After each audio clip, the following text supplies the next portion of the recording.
Hi everyone, I hope you're all doing well and safe and healthy. And I know with this coronavirus scare going on, most of us are staying at home and not going anywhere. And I know a lot of people are making face masks to donate to hospitals, which is an awesome thing to do. But I know that there's some of us out there that either don't sew or we're beginners and we really don't feel like we are qualified to make them for the hospitals, but maybe we would like to have them for our family when we have to go to the grocery store because just going out to the grocery store can be scary. And so today I am going to show you as a beginner how to make your own face masks that you and your family can use when you have to go to the store. And if you feel that you are good enough at this and you have the supplies, I bet your local hospital would appreciate you making some too. So let's head on over and I am going to show you how I made these. You need two pieces that are 6 by 10, and you are going to put the right side of the fabrics together. And so you have the wrong side of the fabric showing. And you are going to sew around the edges. But you are going to leave a couple inches open so that you can turn this right side out afterwards. And if it will help you at all, you can just mark it with a pin. And I usually leave about that much open, so let me see if I can get an idea. They're about 2 inches. So leave about a 2-inch space, 3 inches if you think you need it, but 2 inches work for me. I'm going to start on one side and I'm going to just keep sewing all the way around the edges till I reach this other spot. Also be sure that you backspace when you start. Backspace, well, that would be a computer thing, wouldn't it now? Backstitch when you start and when you finish it. And I am leaving about 1/4 of an inch around the edges. So I'm really new to sewing. I don't know the exact words. We're going to say you leave you do a 1/4 inch seam. How does that sound? All the way around. I'm going to go do that and I'll be right back. Okay, I've sewn all around the edges and I left that space open. And what I'm going to do right now is I'm going to grab my scissors and I am going to clip across these corners. Just like that. Let me show you. You don't go all the way to the stitching. Leave a little space there. But it helps the corners look better once you turn it right side out. So I'm just doing that. Just like that. And now I'm just going to reach in here. I'm going to open up that little space. Just like that. And we're just going to pull the corners out. We're going to pull all of this out. Just start turning it right side out. We can actually fix the corners once we get all of this right side out. And like I told you, I am a beginner at sewing, so this is aimed at beginners. But I'm also a crafter. So if you're a crafter, get out your bone folder. If you are not a crafter and maybe you have something else like what do I have around here that I can reach? Nothing within reach, but like a pen that doesn't have ink in it anymore, or that you can use the other end of, like an ink pen or something. Something that has a nice rounded little point to it. And you're just going to reach in there and you're going to go to all of these corners and you are just going to straighten them all out so that they actually look like corners. And as you can see, we have this space right here. You're going to be sewing that up in a minute because we're going to be sewing all the way around the edges. So you can leave that as it is, or let me show you something that I like to use.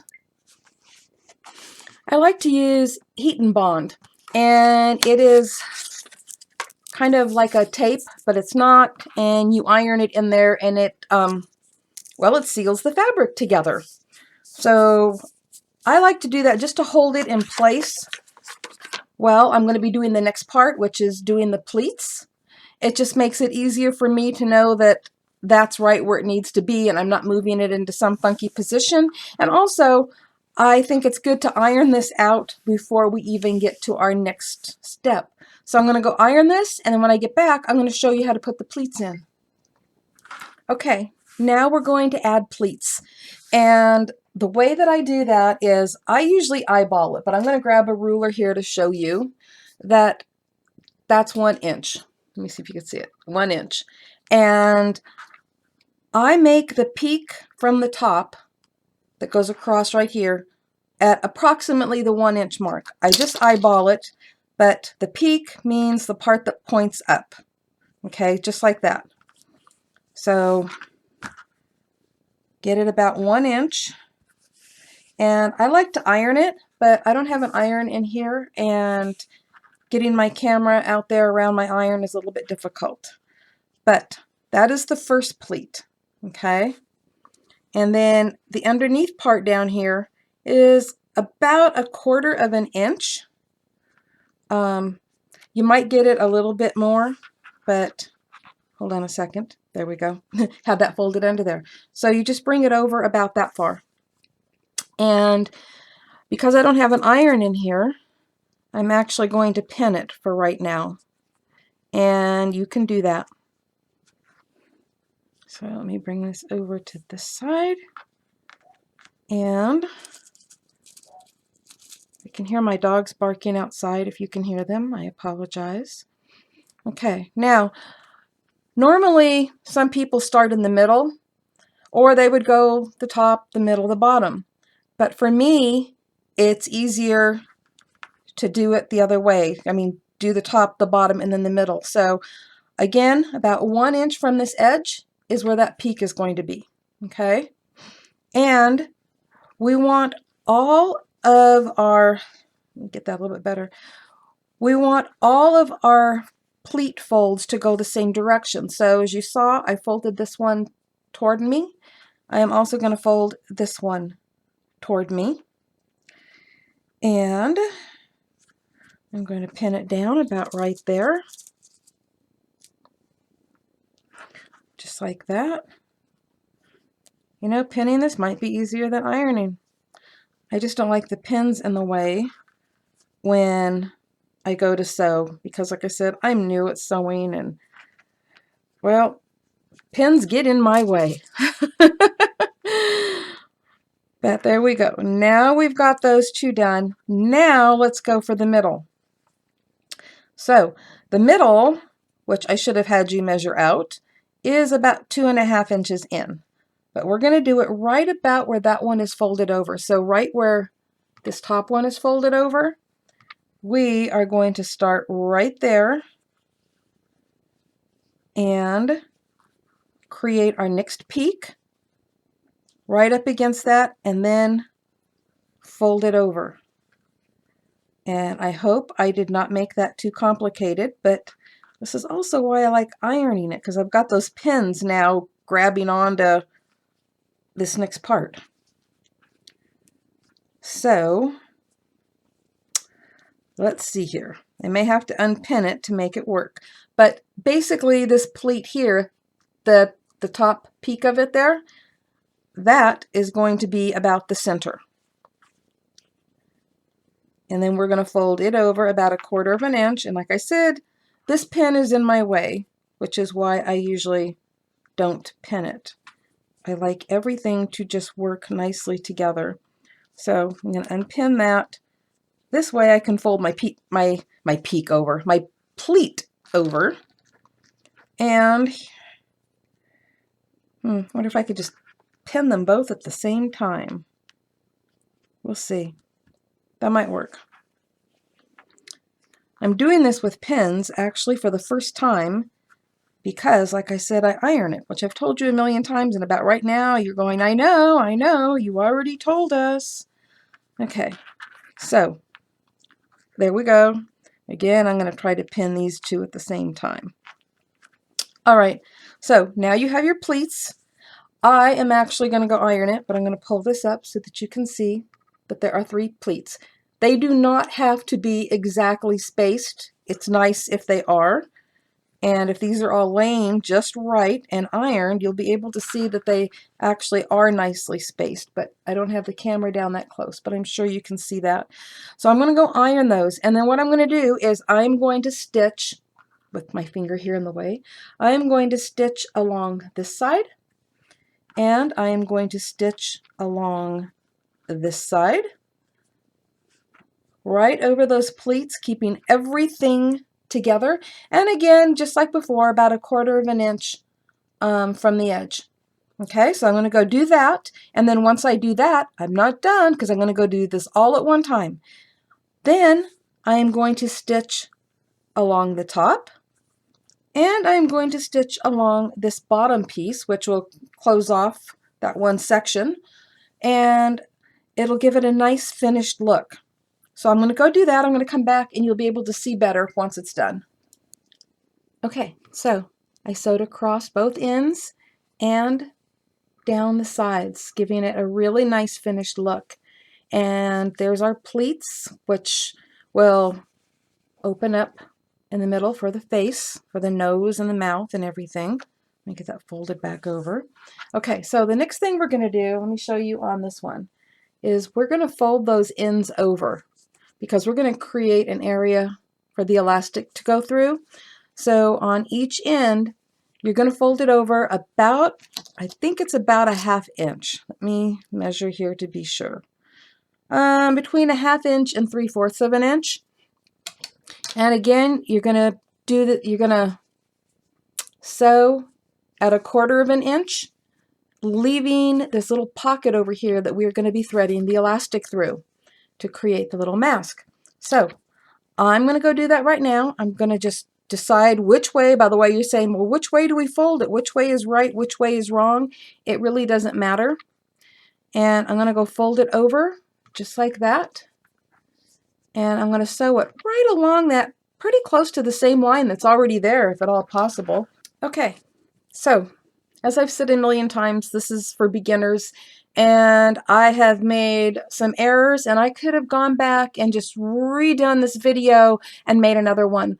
But I want you beginners to know that you can make mistakes and these are still going to be usable, okay? So I don't own a seam ripper. I couldn't go back and change it, but on this end, I didn't have it tucked in good enough. But it's not a big deal, honestly, okay? So I'm not perfect, and I know a lot of you beginner sewers aren't either, and we just get better with practice. So the next thing is, the reason why I'm showing this and making this the way I did is because I wanted to find a way to make this and use the same elastic that I have for my scrunchies, because I don't have the flat elastic that I see everybody using. I have the round elastic for the scrunchies. And so because it's skinny, I didn't really think tucking it in there and sewing it would keep it strong, because, you know, for all I know, the needle would miss it or go in there and split it. So that's why I created it with these little pockets here on the end. And it isn't as simple as just threading it through this way. Actually, watch it. It's going to be that simple this time. Okay, it is getting, there we go.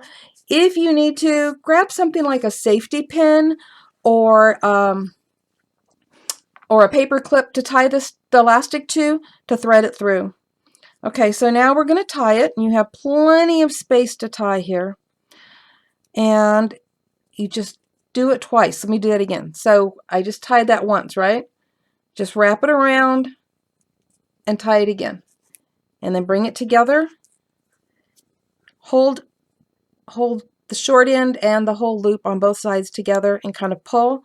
And then I like to do it both directions, and that direction right there is going to cinch it.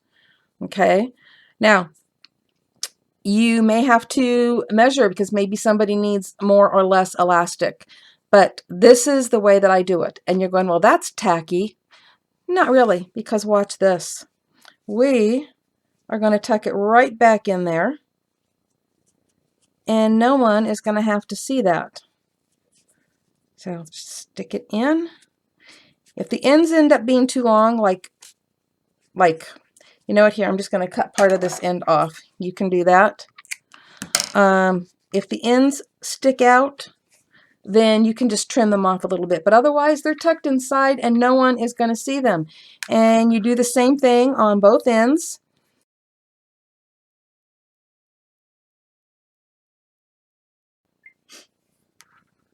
Okay, I tied it onto a safety pin. I'm sorry, a paper clip. And I'm just going to weave it right through here. Get that little knot in there.